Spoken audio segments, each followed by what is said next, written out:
Lecture du livre du prophète Daniel. En ces jours-là, Azarias, debout, priait ainsi.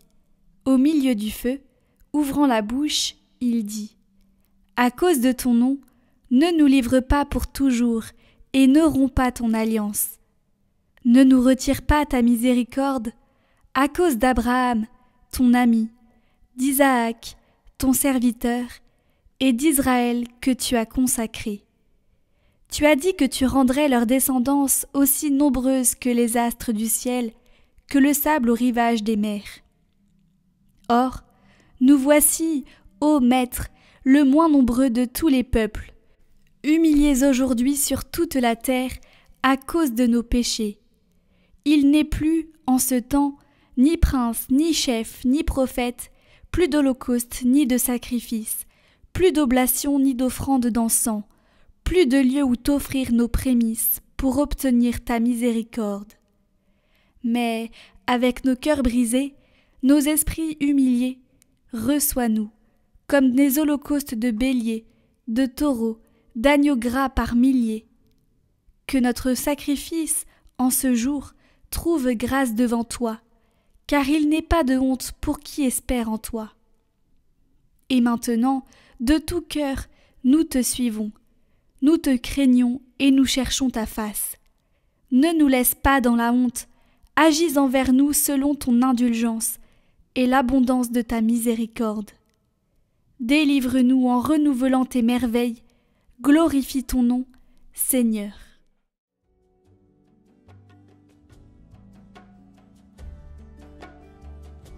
Rappelle-toi, Seigneur, ta tendresse.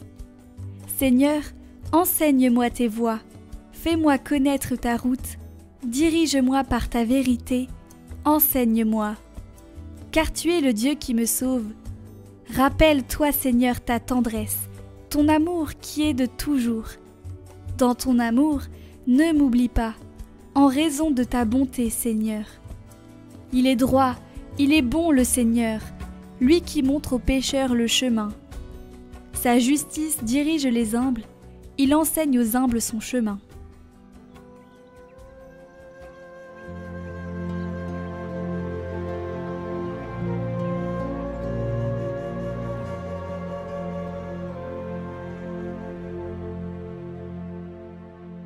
Évangile de Jésus-Christ selon saint Matthieu. En ce temps-là, Pierre s'approcha de Jésus pour lui demander : Seigneur, lorsque mon frère commettra des fautes contre moi, combien de fois dois-je lui pardonner ? Jusqu'à 7 fois ? Jésus lui répondit : Je ne te dis pas jusqu'à 7 fois, mais jusqu'à 70 fois 7 fois. Ainsi, le royaume des cieux est comparable à un roi qui voulut régler ses comptes avec ses serviteurs. Il commençait quand on lui amena quelqu'un qui lui devait 10 000 talents, c'est-à-dire 60 millions de pièces d'argent. Comme cet homme n'avait pas de quoi rembourser, le maître ordonna de le vendre, avec sa femme, ses enfants et tous ses biens, en remboursement de sa dette. Alors, tombant à ses pieds, le serviteur demeurait prosterné et disait : Prends patience envers moi, et je te rembourserai tout. Saisi de compassion, le maître de ce serviteur le laissa partir et lui remit sa dette. Mais en sortant, ce serviteur trouva un de ses compagnons qui lui devait 100 pièces d'argent. Il se jeta sur lui pour l'étrangler en disant : Rembourse ta dette. Alors, tombant à ses pieds, son compagnon le suppliait : Prends patience envers moi, et je te rembourserai. Mais l'autre refusa et le fit jeter en prison, jusqu'à ce qu'il ait remboursé tout ce qu'il devait. Ses compagnons, voyant cela, furent profondément attristés et allèrent raconter à leur maître tout ce qui s'était passé. Alors celui-ci le fit appeler et lui dit : Serviteur mauvais, je t'avais remis toute cette dette parce que tu m'avais supplié. Ne devais-tu pas, à ton tour, avoir pitié de ton compagnon comme moi-même j'ai eu pitié de toi ? Dans sa colère, son maître le livra au bourreau jusqu'à ce qu'il lui remboursait tout ce qu'il devait. C'est ainsi que mon Père du ciel vous traitera, si chacun de vous ne pardonne pas à son frère du fond du cœur.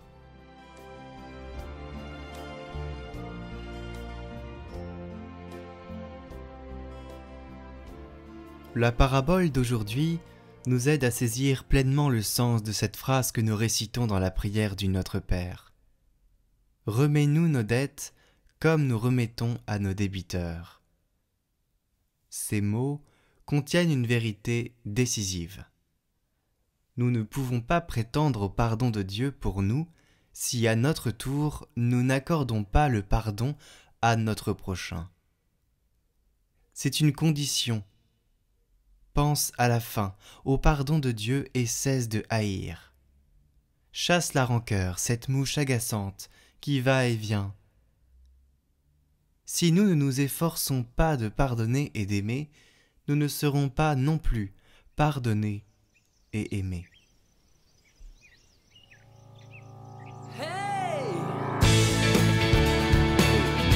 Votre émission priante chaque jour de carême.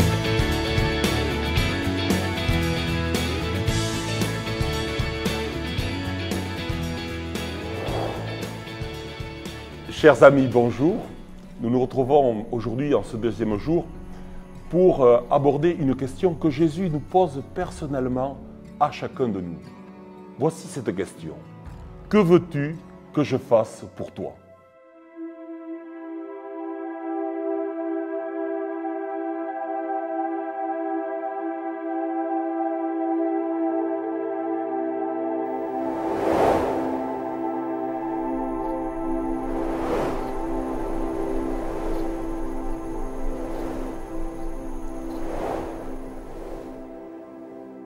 Chers amis, cette parole, vous la connaissez.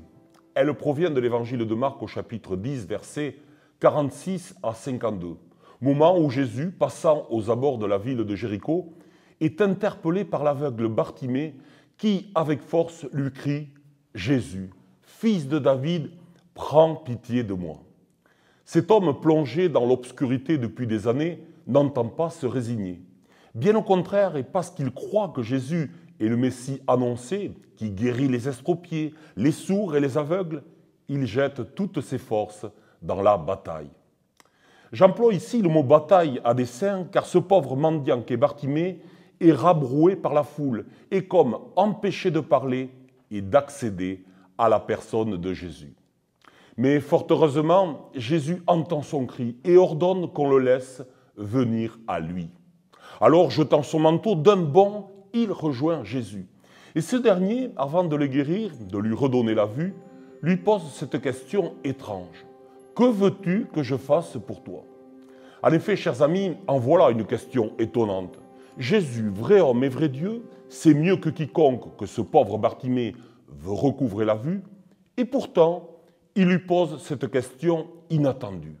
Que veux-tu que je fasse pour toi ? Cette parole de Jésus, chers amis, il nous faut la comprendre. Tout d'abord, et c'est important de le rappeler, Jésus entend le cri des hommes, est sensible à la moindre de nos souffrances, attentif à toutes nos prières et toujours prompt à nous écouter. Et en même temps, Jésus entend nous éduquer, nous élever, nous sanctifier et par là même nous amène à dépasser nos désirs capricieux pour lui demander librement ce qu'il y a de plus essentiel pour nous. Et c'est finalement, chers amis, ce que fait ce pauvre Bartimée. Il veut voir. Quoi de plus essentiel que de voir ? Il veut sortir des ténèbres et contempler la création.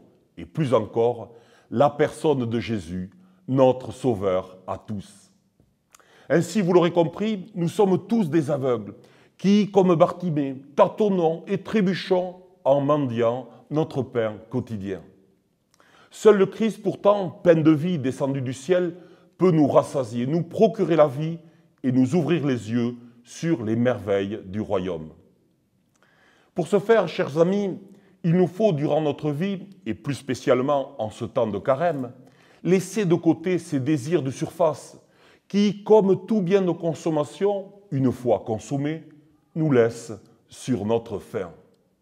Il nous faut plutôt alors privilégier ces désirs de fond qui, enfouis au plus profond de notre cœur, nous parlent de beau, de vrai, d'amour, de sainteté et manifestent déjà la présence de Dieu en nous. C'est là, chers amis, une source que Jésus, avec nous, veut laisser jaillir. Pour cela, il nous faut, comme Bartimée, poser un acte de foi. Et comme lui qui se défait de son manteau, abandonner tous nos oripeaux, nos fausses sécurités, et d'un bond se jeter aux pieds de Jésus.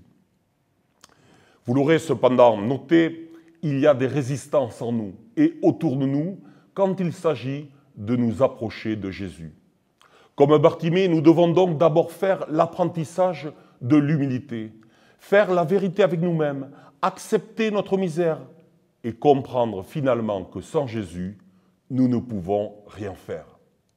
Ensuite, et c'est souvent pour nous un obstacle majeur à notre retour vers Dieu, il faut nous défaire de la peur du qu'en dira-t-on, de ce satané respect humain qui, comme une gangue poisseuse, nous colle à la peau, nous étouffe, nous paralyse et nous empêche d'être libres devant les hommes, libres devant Dieu et disponibles à son appel. En effet, chers amis, c'est bien d'un appel qu'il s'agit, d'un appel à la liberté, d'un appel à la sainteté. Quand Jésus demande à Bartimée, et à nous tous aujourd'hui, « Que veux-tu que je fasse pour toi ?» En nous posant personnellement cette question, Jésus nous invite à voir dans nos vies ce qui est premier et ce qui est second. Ce qui, au regard de la vie éternelle, est essentiel et ce qui, au contraire, ici-bas, est accessoire. Alors d'un coup, nous voyons plus clair et librement, nous pouvons aimer Dieu et choisir le bien auquel il nous appelle. En un instant, comme Bartimée, nous sommes guéris de notre cécité, de nos aveuglements, de nos petits esclavages. Et louant Dieu, nous marchons à sa suite en cherchant à faire sa sainte volonté. Chers amis, Jésus ne veut rien nous imposer, mais nous invite à comprendre qu'il est notre seul et unique trésor, notre seule fin. Aussi, à la question de Jésus, « Que veux-tu que je fasse pour toi ?» Répondons-lui par cette prière. Seigneur, fais de moi un saint. Seigneur, fais de moi un instrument de ta paix. Là où est la haine, que je mette l'amour. Là où est l'offense, que je mette le pardon. Là où est la miséricorde, que je mette l'union. Là où est l'erreur, que je mette la vérité. Là où est le doute, que je mette la foi. Là où est le désespoir, que je mette l'espérance. Là où sont les ténèbres, que je mette la lumière. Là où est la tristesse, que je mette la joie. Ô Seigneur, que je ne cherche pas tant à être consolé qu'à consoler, à être compris qu'à comprendre, à être aimé qu'à aimer. Car c'est en se donnant qu'on reçoit, c'est en s'oubliant qu'on se retrouve, c'est en pardonnant qu'on est pardonné, c'est en mourant qu'on ressuscite à l'éternelle vie. Amen. Chers amis, puissions-nous aujourd'hui demander à Dieu la force d'accomplir le bien auquel il nous appelle. Ce sera pour nous un chemin de paix et de joie.